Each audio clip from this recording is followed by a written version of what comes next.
assume God did not lead me to start a church here. I am a minister of the gospel. I preach the word. I train people. I disciple people. So let's assume I now move to a place like I now move to a very far place where the closest word church to me, I would need to spend 3,500. You think you need a special calling to start the work? You don't need a special calling. You don't need to hear my song. Work has started. When the believers were persecuted at Jerusalem, what happened? Persecution made them fled. They scattered abroad. What did they do where they went to? They preached the name of Jesus. Amen. They preached the name of Jesus. This plan is bigger than every one of us. We can only find expression within it. We can only find life within it, bigger than all of us. So none of us can choose to be selfish. Don't be selfish. Release your totality to God. Plan your life like a believer that you are. Amen. Make plans like a believer. See things like a believer. Handle things like a believer. Handle issues like a believer. Address issues. Your disposition about everything should be different. Not because you are trying to be different, but because you are tied. You are bounded by the rules and the dictate of the church. You don't have your own say on things. It's not your opinion. It's not the way you want to do it. I am not doing things the way I want to do it. Amen. I am bounded by God's love, by God's word. And God's word is not alien, it's not strange, it's not invariant. He cannot be saying something different. What God wants to say to you, He has already told me. What you would need is details. My ministry. What's your ministry? Your ministry reaching out to the unsaved? No. Anything anybody wants to call his ministry, reaching the unsaved. Your church is reaching the unsaved, not the plan. Amen. So I said there is a special detail attached to what God wants you to do. Like I was with somebody as an associate pastor. From the one I told the person what God wants me to do in the Wodebeshe. And even at some junction that I wanted to stay there, I was seeing how I can convert some of the things we were doing and make it be an Wodebeshe thing. But He has where He wants to focus on. And I know this is where God wants me. So it's not really about what me wants to do. It's not really about what I want to do. It's the work of God. Amen. Praise the Lord. It's a work of God. And you can't tell. See, as long as it was done in a believers' meeting that the Holy Ghost said, separate Barnabas and Saul. Barnabas and Saul did not live based on contention. It was done in a Holy Ghost meeting. You don't know when we will be praying. God will say, separate so person. If you have made one selfish decision before that time that God will be saying, separate you to go and do this. Amen. Imagine I didn't know Bible before going for NYC. Imagine I was Johnson with Bible. All the work that I did during my NYC days, I wouldn't have done them. Amen. Imagine not starting VOD when I started VOD. I would not have done all the things that I did at Tasud. Amen. Imagine when I was in Abuja. When it was few years for me to leave Abuja. Imagine if I didn't commit myself to church. Because my plan from Abuja was to come to Lagos and come and pursue my filmmaking career. But somehow, somebody dragged me to church. When I got to the church welcomed me as a family. They saw that I could play drums. I said, listen, they made me join choir. I became one of the strongest persons in the choir. In no time, they saw how active I was. They committed youth into my hand. I saw that youth cannot be there and not be doing anything. I started drama. Drama became a powerful tool. Pastor gave us an opportunity that every month we should be doing a drama program where he's not coming to preach. The whole church is coming to pray based on the drama. That was where that was where I first experienced the power through that thing. VOG did not start raw. There was already a template. In fact, I called that one what the church drama group, my church drama group in Abuja, was named Voice of God. Amen. They bought costumes for us. In fact, one of the ministers was already preparing us on how to shoot film. I led from my own local assembly till when they got to know us at the area headquarters. They got to know us at the zonal headquarters. I became somebody they would need to come and call from the parish to come and coordinate drama up until zonal. They already had fantastic drama team. But when I came on board, that was how. So there are a lot of things that it's going to affect the body of Christ at large if you chose a selfish path. It's going to affect the work that God wants to do through us. Amen. It's going to affect what God wants to do through us. And that's why we must hold ourselves together as brethren. We must watch each other's back. We must pray for one another. We must learn. We must be responsible. You must sit down under teaching and learn well. Don't learn things because you want to write posts. Don't learn things because you want to be sound as though you are mature. Learn because other people's life depends on it. Imagine if I didn't learn well. I'll be yarning opata and you'll be jotting down the opata that I'm yarning. I'll be teaching heresy. You'll be enjoying the heresy. Somebody said something during my birthday. One of my friends said she was discussing with another friend. Said, imagine if Oga was wrong, we would have sincerely followed him. That thing struck me. They trusted my judgment. They trusted my way of life. They trusted my doctrine to a point that if I was actually leading them astray, that's how they would have followed. Are you going to lead people astray? Amen. So this is not about pointing fingers to one denomination or another denomination or one big man of God or another big man of God. We ourselves, what are we doing? We have read that, we have studied. This is the plan of God. This is the agenda of God. This is what God is doing on earth. Amen. This is the channel that God is using. He's using His church as a channel. So what's your own role in the bigger plan of the church? Our own assembly now, we've picked our own role in the bigger agenda of the church of God. So it will mean that a same community does not necessarily need to come to Owode Beshe. As far as Owode Beshe is concerned, they can count on us. Amen. So can this assembly count on you? Amen. Your decisions. Amen. The things you do. Amen. Praise the Lord. So a believer does not have his own life. You can't choose your career yourself. You can't choose who you are going to marry just based on your own self. No. You can't be selfish with these decisions. These decisions affect the grand plan. So we're not just gathering ourselves in a place and pray in tongues. No. Amen. So you see how we moved from Pastor this case and we moved into this one. Amen. That's the plan of God. When we know these things, when issues happen, our mind remains on what the work is about. That's why it always looks as though we don't have emotion. Or we are the heartless ones. You know, when you are seeing everybody's post, you are seeing everybody's status, you didn't see me writing it. Why? Because we have a better understanding of the situation. We know what we should be focusing on. Or if we had focused on this would have been what we would be getting. Amen. Praise the Lord.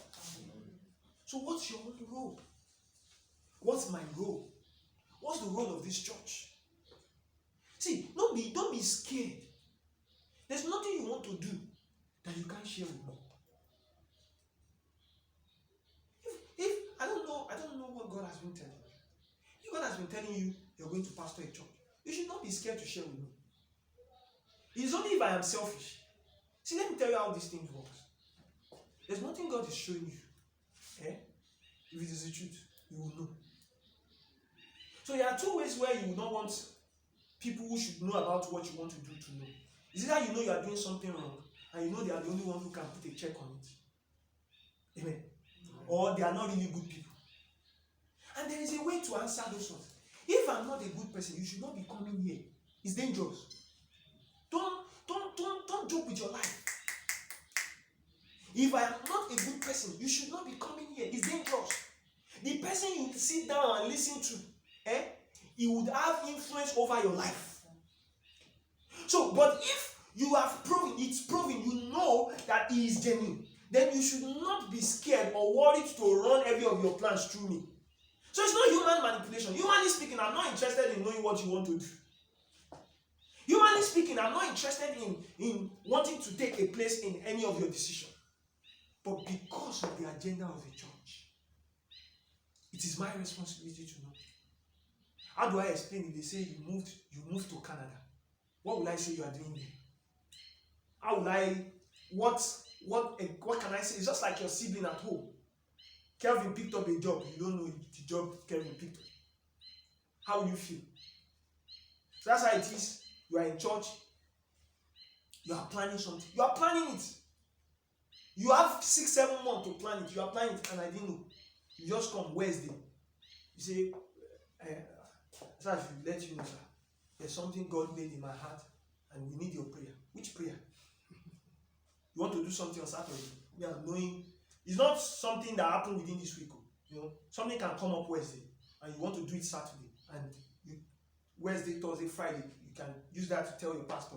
It's not even just telling your pastor, so to say. It's a family. You're running the idea through your family. Amen. Praise the Lord. If it's okay for you to pick that job, I will know it will be okay. I will see it as it's okay. You should not be worried that, you should not be worried that I'm going to say no. I can't say no if it is okay, except I'm a bad person. Amen. And that's why, those are some of my admonitions on marriage. When you are saying you cannot trust woman, are you stupid? Which one is you cannot trust woman? The Bible wants you to trust your wife. So the issue is not you cannot trust woman. The issue is, did you marry the right person you can trust? The issue is not, it's not everything you tell pastor. It's not everything you tell all this pastor. So you'll be attending a church that is just all this pastor. Amen. You are to tell your pastors all your plans. If there is a reason to be careful of your pastor, then it shouldn't be your pastor in the first place. It's that simple. There are men of God I don't listen to. There's no point listening to them. Do you get me? It's not like I will now be listening to them, I will now be sieving. What are you sieving? Who taught you how to sieve? What are you sieving? Someone sieve poison. If you put a little portion of poison in food, can you say, I'll eat the food but I'll be removing? You can't sieve these things. So you choose your family. You choose your church. But when you finally do, you trust them wholeheartedly. That's how the body of Christ functions. You choose your partner. That's why you are very careful of the person you want to choose. Because when you choose the person, you must trust the person. You must trust the person's judgment. She must not put me in the box of Awon Okunrin. I'm not Awon Okunrin. That's how men behave. That's how men behave. I've sat down with guys who be saying you cannot trust women. I can't trust women. But my own wife, I trust my own wife. Amen. It's not because I know her true. But because, see, the point where you should be doubting trust, the point where you should have issues with doubt, if you can trust or not, should be before you do that thing. Before you commit yourself to a local assembly, ensure that you have seen the church. You have seen the pastor. Is this pastor somebody I can say everything to? If you do not see him as somebody who you can say everything to, then that's not the place to worship. But once you are worshiping in a place, don't be a ghost there. Don't be wiser than the assembly. Don't run ideas, separate ideas, individual ideas. It's dangerous for you. It's dangerous for the assembly. Praise the Lord. Imagine somebody leaving home for choir practice. We've heard different stories of people leaving home. They say they are going to church for choir practice. They will now go somewhere else. There will now be accident on the road. Now, it's dangerous for the person. What is for church they will call. They will see how news even carries stupid things. When people die, they will say a redeemed member died on his way to. There was no reason to attach the denomination the person attends to what happened though. It's a normal human being who had an accident, but they will attach it because they want it to carry weight. So you belong to a family. What you do affects the church. What I do affects the church. So I can't make decisions on my own. I can't do things on my own. It's not slavery. It's not being smart or not being wise. Amen. And when you are about doing the right thing, don't be scared that I'm not going to say no. A pastor is not somebody who says no. He only checks by the Spirit and agrees with you. You want to move to a new place, I only advise you and then bring things to I had someone in the past who wanted to relocate to a place. He had everything planned already, and he came to me and I said, it's not really good. He moved there, he moved back. Amen. So, but sometimes why we don't want to run certain things through the church authority is because we know that what we are doing is wrong, but it's selfish, but it's something I still want to do. Amen. And I don't want a no for an answer. So you rather take another route. You can't do that. Remember today's teaching. Next Sunday we're going to continue. Next Sunday we're going to look at why you cannot do anything as an individual in a church. It's a series. We've looked at the spiritual whatever for like 3 to 4 Sundays now. We've looked at the whole spiritual thing. Now we're focusing on the physical aspect of our spiritual assembly. The activities we should do, the things we should engage ourselves in. So you see, every letter of Paul to the church see the church at Corinth. All the letters to the church in Corinth, you see that it's about participation, about what they do together, their togetherness, no individuality. Every form of individuality. See, you as an individual, you must find expression from the collective vision. Our own local assembly, that we are not up to 20 yet, we cannot be doing our own differently and say we are a different church. You will even see the selfishness of some church in the name that they give the church. The unique. I'm not saying that all names, you see the unique. The unique is not, they are unique from the world. Other churches new. Like brand. Like what we are offering, you can't get it in Redeem, you can't get it in Christ Embassy. We are offering something different. Like the way a tomato paste company that wants to break into, like Big Cola will do to Coca-Cola. Amen. We don't have our separate visions. We don't have our separate ideas. Everything, the agenda of God is the agenda of the church. The agenda of the church is our individual agenda. And our life, every aspect of our life must submit to this. Amen. You want to relocate? We talk about it as a family. It's not because you are clueless or you don't know what you can do. Every human being has liberty to do anything. But you lose that liberty the day you become a believer. Amen. Your liberty is limited within the faith. She was not the only female that I had when I wanted to get married. Amen. Amen. But I could not just go after any fine babe and just marry any fine babe. The fine babe I must marry must be fine babe, must be fine babe in Christ, must be fine babe in Christ with ministry consciousness, or with the one who is ready to learn ministry. Are you seeing things you must put into consideration? You don't go and bring, as a fish, you don't go and bring a cat and now bring it into the river and start trying to convince us in the river to accept and like the cat. That's what a lot of believers do. Your choices are limited within the fold. It's simple. It's not hard. Your choices are limited. Your preferences are limited.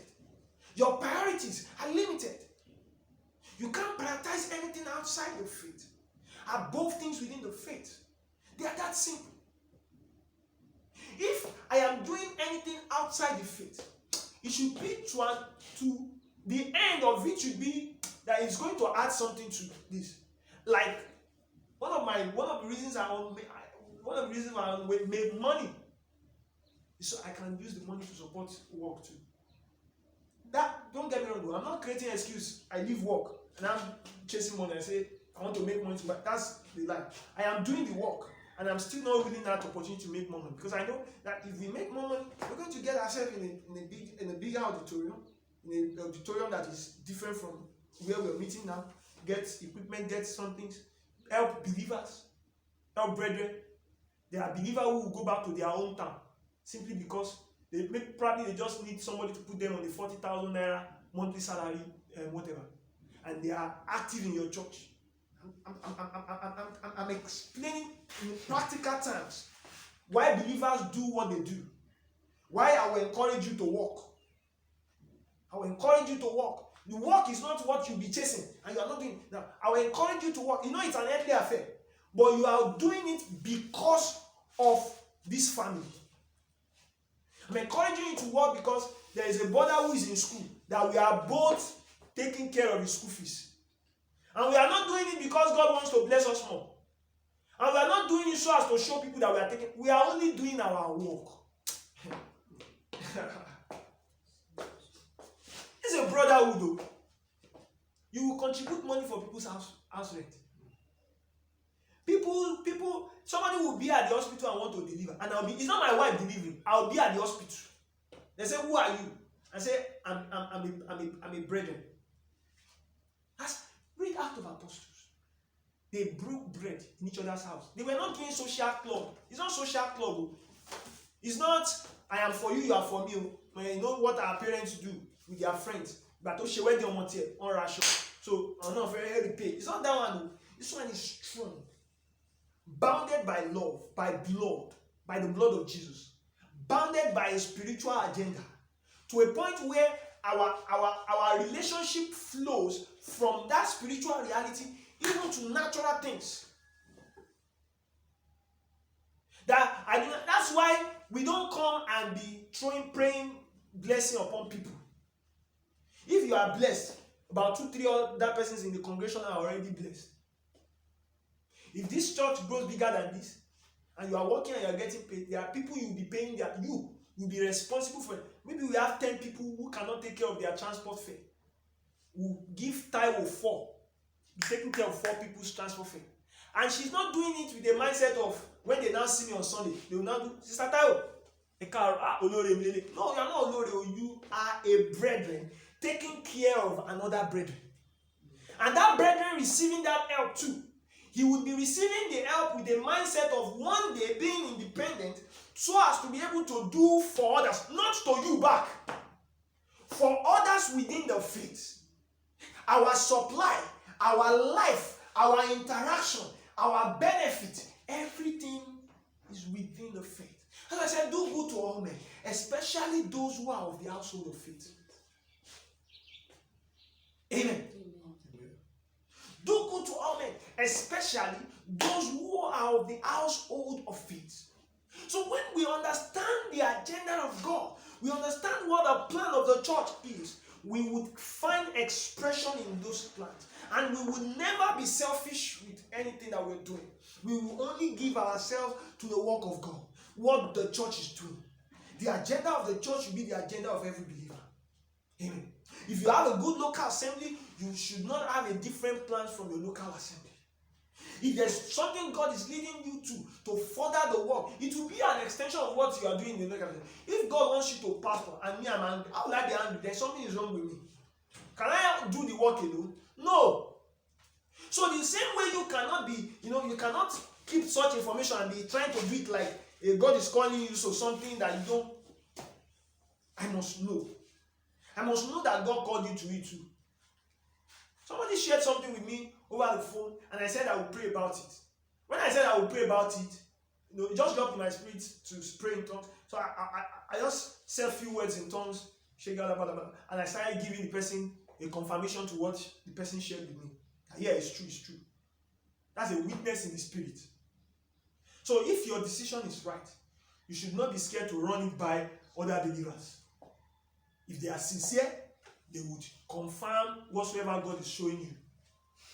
And if what you are seeing is not true, that's the same way they will be able to tell you that, bro, though it's still your decision, but this is what it is, this is what it is. So, you see an example in the scriptures, Acts of Apostles. Paul was going to Jerusalem, and Agabus the prophet stood up and started prophesying. He said, they would bind you, you'll be arrested. Paul did not say you are a liar. Paul said he knows. But regardless, he will still go. Did they stop him? No. But they did the work. What's the work? By the Spirit, they saw as a church. Somebody saw in the church that this going that you are going, you'll be arrested. So when he got there and he was arrested, he did not say, and the church did not do anything. Or nothing, you church will go and no. He went, they saw it. When Paul and Barnabas was to do ministry, Paul, you know it was not in that assembly that God called Paul. So, anything you are doing that is of God, don't be scared to share. Don't be scared to run it by people. They can't stop it if it is of God. You know, God did not call Paul in that place. From the very first day that he had the encounter, Jesus already told him what he'll be doing. But then he was still part of the church. He still gathered in the church, they were praying. And it was when they were praying, the Holy Ghost said, separate Barnabas and Saul for a work that I want them to do. Separate them. Let them. And what did the church do? They blessed them. They moved forward. They didn't gossip them. They didn't say, they are trying to do their own. They are trying to be different. No. They didn't say they are trying to be different. So this plan is bigger than every one of us.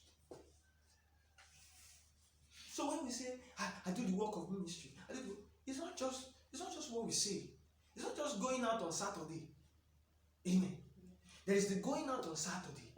And there is what God is working out with each individual's life. Amen. Amen. Some of you will be traveling evangelists. Some of you will not be traveling evangelists. Some persons will be resident pastor in this same church. This same church, we don't know what's going to happen to me in the next 10 years. We don't know if I'll be traveling everywhere. Not my own selfish plan to travel everywhere. Traveling everywhere, doing the work. And somebody from the people who has listened well would need to be the guy that is always the resident pastor at home. That people in this neighborhood will not, while we are running other works, because there is an extension of what we'll still be doing that is missionary in nature. We'll be going into different villages to preach the gospel. And some of this work will take us months sometimes. We would go 1 month, 2 months. Does that mean church will stop? No. Somebody would need to stay in the gap. Somebody would need to be here. So imagine the person that God is preparing for that. But because humanly speaking, he cannot see it yet. He is looking at what's my own gain. Praise the Lord. What am I going to do? And then he begins to make decisions that I would not make him fit for that work when the time comes. Or God is going to put you in a new location that we don't know yet. Maybe after you're done with your graduation, your NYC, something very genuine will require that you travel to a place, a land. And then while you are here, you did not learn Bible well. You did not take all the opportunity to learn well. You did not learn well. You are praying, your mind is somewhere. Your mind is on your logo that they are designing. Teaching, you just sit down, you just pick the one. You just pick the one. Now, you are now in a place where God wants to use you. That if you had stayed, learn. Maybe even spend extra time. Maybe go beyond every Sunday.